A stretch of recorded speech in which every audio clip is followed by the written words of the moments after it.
한 주 동안 도내에서 일어난 일들을 짚어보는 뉴스 애프터 서비스 시간입니다. 스튜디오에 김선아 기자 나와 있습니다. 네, 김 기자, 이번 주에는 어떤 소식들 준비하셨나요? 네, 먼저 첫 번째 소식은 북상하고 있는 제13호 태풍 링링입니다. 이 태풍 링링이 이번 주말 한반도를 관통할 것으로 예상되면서 강원도에 강한 비바람이 몰아칠 전망입니다. 이번 주 내내 가을 장마 영향으로 비가 계속 내렸는데요. 먼저 관련 리포트 보고 오시겠습니다. 아스팔트 도로 위로 강한 빗줄기가 계속 쏟아집니다. 달리는 차와 가로수에도 쉴 새 없이 빗방울이 떨어집니다. 이번 비는 북쪽의 건조한 공기와 남서쪽의 습한 공기가 만나 생긴 정체선선이 도 전역으로 확대되면서 시작됐습니다. 3일 오전부터 이른바 가을 장마가 찾아온 겁니다. 5일까지 예상 강수량은 영동은 최대 50에서 100mm, 영서 지역은 100에서 200mm 정도입니다. 특히 4일과 5일에는 시간당 30mm 이상의 강한 비가 예상돼 영서 지역에는 최대 300mm가 내리는 곳도 있겠습니다. 비와 함께 기온은 크게 떨어졌습니다. 3일 강릉과 동해 등 영동 지역 낮 최고 기온은 25도 안팎, 원주 등 영서 내륙은 27도까지 내려갔습니다. 계속되는 비와 함께 4일 기온은 더 낮아질 전망입니다. 걱정은 비 피해입니다. 강한 비가 사흘 동안 계속되며 집안 역화 등이 우려되기 때문입니다. 특히 이번 주말 제13호 태풍 링링의 북상 소식이 더 걱정입니다. 현재 태풍 링링은 대만 부근에서 규모를 점점 키우고 있는데 6일 밤부터 7일 오전까지 우리나라에 영향을 줄 것으로 예상되고 있습니다. 네, 비 피해 없도록 좀 주의를 해야 할 것 같은데 주말에는 태풍까지 온다고 하니까 주말까지 계속해 좀 대비를 해야 되는 상황인 거네요. 네, 그렇습니다. 강원지방기상청은 태풍이 지난 5일 오후 일본 오키나와 부근 해상에서 시속 19km 속도로 북상하고 있다고 예보했는데요. 또 태풍이 29도 이상의 고수온 해역에 머물면서 세력이 매우 강해진 상태라면서 이 제주도 남쪽 먼바다까지 북상하는 6일 오후에는 강한 중형급으로 세력을 유지해서 강풍 반경이 약 430km에 이를 것으로 내다봤습니다. 네, 뭐 또 지역별로는 역대 최대 강풍일 그런 가능성이 좀 제기되고 있다면서요? 네, 이번 태풍 링링의 위력은 9년 전에 그 수도권을 강타했던 그 태풍 곰파스와 유사할 것이라는 전망이 나오고 있는데요. 네. 그 이번 태풍의 규모나 이동 경로가 2010년에 사망자 6명, 그리고 부상 11명의 인명 피해와 그리고 1,600여 원의 재산 피해를 냈던 태풍 곰파스와 닮았다는 분석입니다. 또 기상청은 7일 오전까지 태풍이 강한 강도를 유지하다가 오후부터는 세력이 좀 약해질 것으로 전망했는데요. 그렇다고 해도 사람이 가만히 좀 서 있기 힘들 정도로 강한 바람과 또 많은 비가 쏟아질 것으로 보여서 대비가 또 필요한 상태입니다. 또 특히 이번 태풍은 강풍에 좀 유의를 해야 합니다. 내륙은 최대 그 순간 풍속이 초속 25에서 35m로 예상되고 있는데 이 정도로 바람이 불면 나무가 뿌리째 뽑히기도 하고 네. 또 전신주가 쓰러질 수도 있다고 합니다. 네, 뭐 현재 태풍 링링이 뭐 발생 초기보다 세기가 더욱 강해진 상황이라고 말씀해 주셨는데 강원도는 좀 어떻습니까, 그럼? 네, 지금 이 강원도는 태풍 대비를 위해서 산사태 취약 지역 2,770여 곳과 급경사지 2,340여 곳의 예찰 활동을 강화했습니다. 또 특히 산불 피해 이재민의 2차 피해를 예방하고 동해안 어선 피항을 철저히 하고 있는데요. 또 농가에는 과수 낙과를 막기 위해서 조기 수확을 또 농경지 침수에 대비해서 배수로 점검을 독려하고 있는 상황입니다. 또 동해안 시군은 태풍 상륙 하루 전부터 태풍 상륙 때까지 부서 직원의 3분의 1을 그 취약 지역에 배치해서 태풍 대비 활동에 총력을 기울이기로 했습니다. 또 설악산 국립공원은 5일 오후 4시부터 지금 시설 이용이 통제되고 있는데요. 이뿐만 아니라 오대산 등 국립공원도 기상특보가 내려지면 고지대 탐방로를 중심으로 입산을 통제할 예정입니다. 네, 뭐 태풍 때문에 각 지자체에서 예정됐던 뭐 축사나 뭐 축제 같은 것들이 다 축소나 변경이 되고 있다면서요? 네, 그렇습니다. 6일부터 예정이 됐던 2019 춘천 레저대회는 규모를 좀 축소하고 실내 경기만 진행하기로 했고요. 또 원주 대표 축제인 그 원주 다이내믹 댄싱 카니발도 행사가 취소가 되지는 않았지만 이 상황을 지켜본 후에 태풍 세력이 예상보다 좀 강해지면 이 행사 장소를 실내로 이동하는 등의 방안을 좀 검토하고 있는 상황입니다. 네, 강한 바람에 많은 뭐 비까지 내리면서 피해가 우려되고 있는 상황인데 대비 요령도 좀 짚어주실까요? 네, 무엇보다 외출을 가급적 피하는 게 좋습니다. 이 태풍 영향권에 들었을 때 하천이나 강변에서 산책을 하는 건 좀 위험하니까 안 하시는 게 좋겠고요. 또 지붕이나 간판 등이 날아가지 않도록 단단히 묶어두고 또 창문은 테이프 같은 것들로 좀 단단하게 창틀에 고정해야 합니다. 또 하수구나 집 주변의 배수구도 미리 점검을 해서 막힌 곳이 있다면 뚫어주고, 또 저지대나 반지하 주택은 출입구나 창문 등에 비가 넘쳐서 흘러내릴 수 있으니까요. 물이 들어오는 걸 막도록 차수판을 설치하는 게 좋습니다. 또 하천이나 해변 그리고 저지대 쪽에 차량을 좀 주차해 주신 분들은 이동 주차하는 게 좋겠고요. 또 산사태 위험 지역이나 건물이 좀 노후된 곳, 주택가에는 좀 건물에 접근하지 않는 것이 좋겠습니다. 또 태풍 때문에 만약에 이제 시설물이 파손이 된다면 직접 처리하려고 하지 마시고 가까운 관공서나 119에 신고하시기 바랍니다. 네, 모쪼록 큰 피해 없이 좀 무사히 지나갔으면 하는 바람입니다. 다음 소식 전해주실까요? 네, 두 번째 이슈는 국방개혁 2.0입니다. 이 국방부가 이번 주 이제 군부대 통폐합 지역 주민들을 대상으로 국방개혁 2.0 주민 설명회를 진행했는데요. 관련 리포트 보고 오시겠습니다. 화천 산해면에 주둔하고 있는 육군 27사단 정문 앞, 주민들이 해체 반대가 쓰여져 있는 피켓을 들고 서 있습니다. 국방부의 국방개혁 2.0 설명회에 앞서 국방부 관계자들에게 주민들의 의견을 전달하기 위해서입니다. 명칭은 상생협의회라고 했지만 형식은 초청받은 주민 일부만 참석할 수 있는 비공개 설명회로 진행됐습니다. 국방부는 군부대 통폐합 정보가 군사 기밀이라는 이유로 참석한 주민들에게 보안 서약서도 받았습니다. 설명회에 참석한 지역 대표들은 국방부의 일방적인 행보에 대한 항의성 발언을 쏟아냈습니다. 이어 통폐합 이후에 해당 지역 황폐화 등에 대한 대책 마련도 요구했습니다. 국방부 관계자는 이번을 시작으로 부대 통폐합 대상 주민들의 목소리에 지속적으로 귀를 기울이겠다고 설명했습니다. 하지만 주민들의 불안은 여전한 상황. 이번 토론회에서 그동안 소문으로 떠돌았던 27사단 해체 사실이 확인됐지만 지역 피해에 대한 별다른 대책이 없기 때문입니다. 화천군은 국방부가 발표한 통폐합 계획을 기반으로 지역 피해 최소화를 위한 대책 마련에 본격 나설 방침입니다. 네, 지난 3일 화천 27사단에서 진행된 설명회 좀 보고 오셨는데요. 첫 주민 설명회였었지만 지역 피해에 대한 대책이 전혀 없어서 좀 속빈 강정이란 지적이 일고 있다면서요. 네, 그렇습니다. 앞서 보신 대로 국방부는 군부대 통폐합 정보가 군사 기밀이라는 이유로 주민 일부만 참석하는 비공개 설명회로 진행이 됐는데요. 이 자리에서 국방부는 이 국방개혁 2.0에 대해서 주민들에게 설명하고 또 부대 감축과 통폐합, 재배치에 대해서 지역의 이해와 관심을 부탁했습니다. 국방부는 국방개혁 2.0이 완료되면 화천 지역에는 6,800여 명의 장병이 감소하는 대신에 1,000여 명의 간부가 증가할 것이라고 설명을 했는데요. 하지만 화천군과 지역 주민들의 반응은 다소 부정적이었습니다.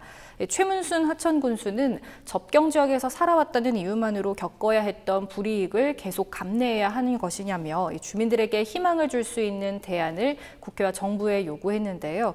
주민들 역시 국방부가 어떤 대안도 없이 주민들의 이해만 일방적으로 구하고 있다면서 불만을 터뜨렸습니다. 네, 또 지난 4일 양구에서 설명회가 진행될 예정이었었는데 무산됐다면서요.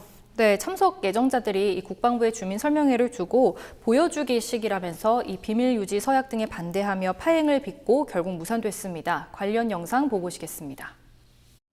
국방개혁 2.0 주민 설명회가 예정된 양구의 한 군부대. 화천과 철원에 이어 이날 설명회에는 국방부 관계자와 양구 지역 기관단체장 등 60여 명이 참석할 예정이었습니다. 하지만 설명회는 제대로 시작도 하지 못한 채 파행을 빚었습니다.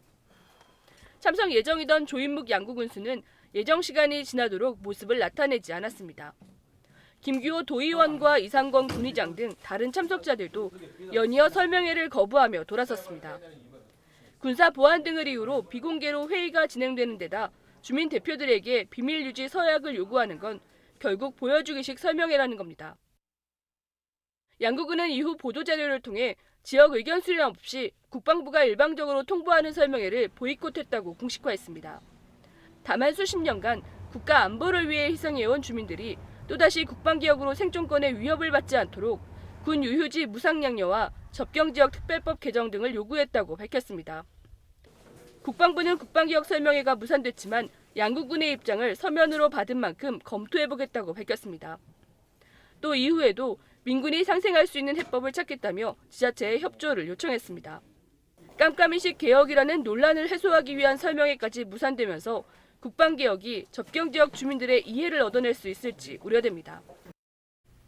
네, 관련 영상 보고 오셨는데요. 깜깜이시 이제 국방개혁에 주민들의 불만이 좀 고조되는 상황인 것 같네요. 네, 그렇습니다. 원래 이 4일 오후 양구군 육군 2사단 회의실에서 군청과 군의회 관계자 그리고 주민, 상인 대표 등과 국방부가 모이는 설명회가 진행될 예정이었는데요. 이 군의회 관계자와 주민들이 이 국방부가 보안을 이유로 휴대전화를 수거하고 또 비밀을 유지해야 한다는 그 서약서 작성을 요구하는 것에 대해 실망스럽다면서 참석을 거부했습니다.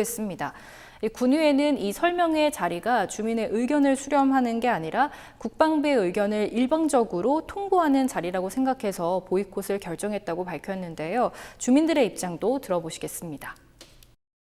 안대리 비행장, 태풍 사격장, 2사단 해체, 그동안의 군부대와 관련돼서 피해 부분에 대해서는 몇 조 원이다 하고 아마 10조 원이다라는 그러한 예산이 피해액 예상이 됩니다. 저희는 오늘 회의를 했지만 또 한번 투쟁을 해서 뭔가를 다시 한번 보여드릴 예정입니다. 네, 이 양구군 역시 일방적 통보의 설명회는 보이콧한다라고 공식화했는데 이 파행에 앞서 진행된 환담에서 이 양구군은 국방정책 제도 개선이나 군부대 해체 피해 지역의 군 유휴부지 무상 양역 그리고 접경지역 군사 규제 개선과 완화 등에 대해서 이사단에 건의했습니다. 또 군부대 개편으로 2,000명 이상의 병력이 감축되는 것으로 알려진 고성군에서도 지난 5일 설명회가 진행됐는데요. 주민들은 지역을 위한 대책 설명이 없는 일방적인 통보에 불과했다며 관련 비대위를 구성하고 또 다른 지역과 연대해서 반대 활동에 나서겠다는 입장입니다. 네, 뭐 국방부가 주민들의 의견을 수렴한다고는 하지만 주민들 입장에서는 좀 불안한 건 여전한 것 같습니다. 다음 소식 전해주실까요? 네, 다음 이슈는 일본 도토리현 지사의 강원도 방문 소식입니다. 이 한일 관계 악화 속에서 양국 지자체 간 교류가 많이 끊긴 상황인데요. 이 한국인 관광객 발길이 뚝 끊긴 이 도토리현의 지사가 최문순 지사를 찾았습니다. 25년 동안 지속해온 교류를 이어가자는 호소에 이 최문순 지사도 화답을 했는데요. 관련 리포트 보고 오시겠습니다. 일본 도토리현 유명 관광지 미즈키 시게루길입니다. 여행객들에게는 필수 코스지만 최근 들어 한국인 관광객 수는 눈에 띄게 줄었습니다. 상인들은 직격탄을 맞았습니다. 또 다른 관광지 도토리 하나카이로 식물원도 상황은 비슷합니다. 사태가 장기화될까 걱정하는 분위기입니다. 동해에서 출발하는 DBS 크루즈 한국인 탑승객은 1년 전에 비해 70% 넘게 감소했습니다. 항공사들은 손님이 줄자 운항 편수를 대폭 축소했습니다. 도토리현은 이처럼 한국인 관광객 급감으로 지역 관광업계가 타격을 받자 긴급 융자 지원까지 발표했습니다. 상황이 악화된 가운데 이라이 신지 도토리현 지사가 최무순 지사를 찾았습니다. 전격 취소된 교류 25주년 기념식 대신 간담회가 마련된 겁니다. 두 지사는 한일 관계 회복을 위해 지방 정부 간 교류를 지속하자는 데 의견을 합치했습니다. 두 지사가 이렇게 덕담은 주고받았지만 일본의 경제 보복 철회 기미는 보이지 않아 교류 회복은 당분간 어려울 것이란 전망입니다. 네, 관련 영상 보고 오셨는데요. 강원도와 도토리현의 25년 신뢰를 다시 좀 재확인할 수 있는 자리였겠네요. 네, 그렇습니다. 이 히라신지 도토리현 지사가 자매결연 25주년을 기념해서 강원도를 방문한 건 지난 3일이었는데요.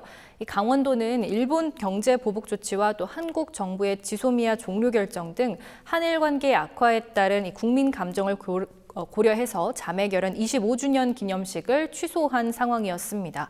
또 대신 정치적인 상황은 어려워도 이 25년 동안 이어져 온 지자체 간의 교류는 지속해야 한다는 공감대가 형성이 되고 또 도토리현 지사가 강원도를 방문하면서 이 양측 지사 간 이 간담만 간소하게 진행이 됐습니다. 두 지사 간의 대화 들어보시겠습니다.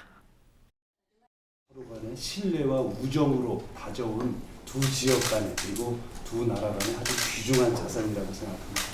友情を結ぶことでそれぞれの地域の発展道民県民の発展に資するだろうそういうように考え25年間共に歩んでまいりました。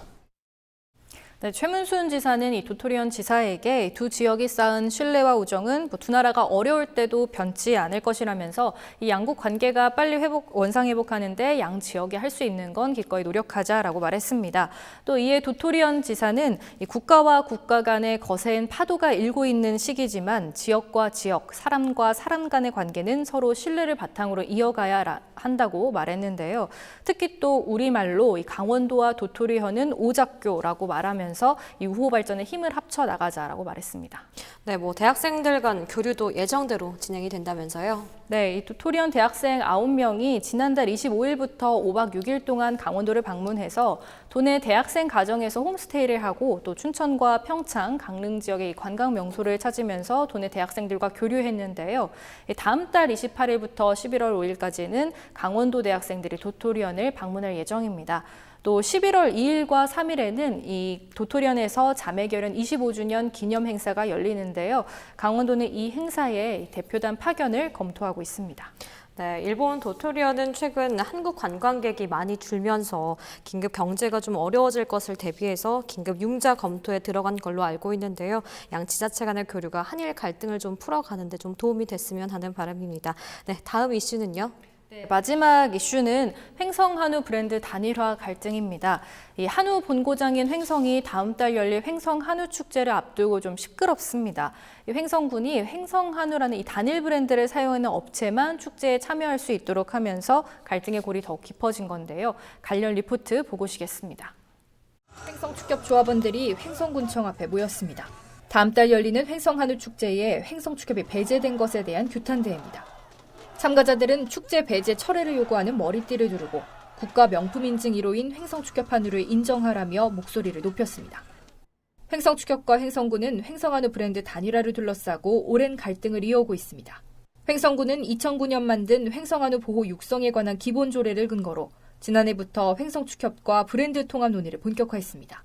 국내 브랜드 한우 시장의 경쟁이 날로 치열해지고 있는 상황에서 브랜드 단일화를 통해 횡성 한우의 품질을 균일화하고 지원 체계를 일원화하겠다는 취지입니다. 하지만 횡성축협은 횡성축협 한우라는 브랜드를 포기할 수 없다는 입장입니다. 7회 연속 국가 명품 인증을 받고 있는 데다 10여 년 동안 브랜드 가치를 높이기 위해 노력을 해왔다는 겁니다. 이런 상황에서 횡성군이 아무런 법규나 내규도 없이 공권력으로 한우 축제에서 축협을 배제했다고 주장했습니다. 횡성군은 횡성 한우 축제가 횡성 한우 브랜드를 육성하기 위한 취지에서 진행되는 것으로 다른 브랜드의 참여로 축제의 의미가 퇴색될 수 없다고 맞섰습니다. 이에 따라 횡성군은 지난해에 이어 횡성 한우라는 단일 브랜드를 사용하는 농가만 축제에 참가하도록 결정했습니다. 또 현재 횡성축협을 제외한 다른 브랜드는 각각의 BI와 CI를 그대로 쓰면서 단일 브랜드 사용에 참여한다며 횡성 한우 산업의 발전을 위해서는 횡성축협 역시 기본 조례를 따라야 한다고 덧붙였습니다. 네, 그럼 왜 횡성축협이 이번 축제를 참여하지 못하게 된 건지, 단일 브랜드 갈등이 왜 이렇게 좀 빚어진 건가요? 네, 횡성군이 10년 전에 횡성한우 보호 육성에 관한 기본 조례를 만들었는데요. 이 조례를 근거로 횡성군은 횡성한우 브랜드 통합을 추진해 왔습니다. 국내 브랜드 한우 시장 경쟁이 날로 치열해지다 보니 브랜드 단일화로 횡성한우 품질을 균일화하고 또 지원 체계를 일원화하겠다는 취지인데요. 하지만 이 횡성축협이 이 브랜드 단일화에 동의를 하지 못한다면서 대립을 하고 있는 겁니다. 횡성축협은 횡성축협 한우라는 이 높은 브랜드의 가치를 포기할 수 없다라는 입장입니다. 횡성축협 한우 브랜드 가치가 600억 원에 달하는 등 10여 년 넘게 성공적인 브랜드가 될 수 있도록 축협이 노력을 해왔는데 횡성군이 일방적으로 브랜드를 단일화해 오히려 횡성한우 브랜드의 가치가 떨어질 수도 있다는 건데요. 또 횡성군은 그런데 이에 대해서 전국적으로 유명한 횡성한우의 가치를 지속적으로 유지하기 위해서는 브랜드를 단일화해서 소비자의 혼란을 막아야 한다라는 입장입니다. 그래서 횡성군은 이 앞서 말한 그 조례에 따라서 횡성한우로 브랜드를 단일화를 추진하면서 지난해부터 축제를 개편해서 진행해 오고 있는데요. 또 횡성군은 횡성한우 가치를 창출하기 위해서 횡성한우라는 단일 브랜드만 축제에 참가할 수 있도록 해야 하고 횡성축협 한우 브랜드를 고수하는 횡성축협 조합은 참가가 힘들다는 입장입니다. 네, 여기까지 들어보도록 하겠습니다. 네, 한 주 동안 도내에서 일어난 일들을 짚어보는 뉴스 애프터 서비스 시간 김선아 기자와 함께 이야기 나눠봤습니다. 오늘 말씀 감사합니다.